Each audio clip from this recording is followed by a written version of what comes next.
Gece çöktü üstüme, sesin kaldı odamda.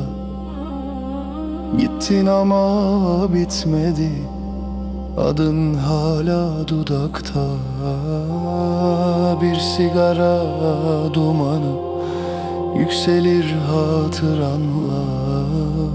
Küller gibi savruldum senin gidişinle. Kalbim senden emanet, geri almaya gelmedin. Beni benden alan aşkı bir gün bile sevmedin. Dön desem dönemem artık, gururum diz çöker sana.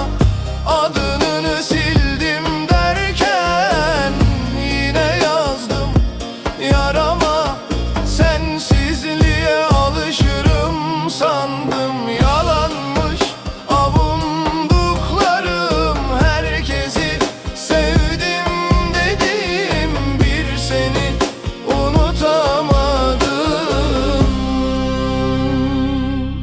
Yaralıyım, kanıyor içim, sana gitme diyemedim.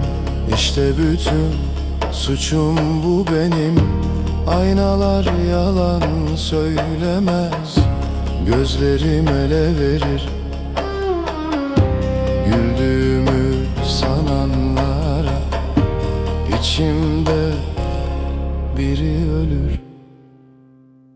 Dön desem dönemem artık, gurur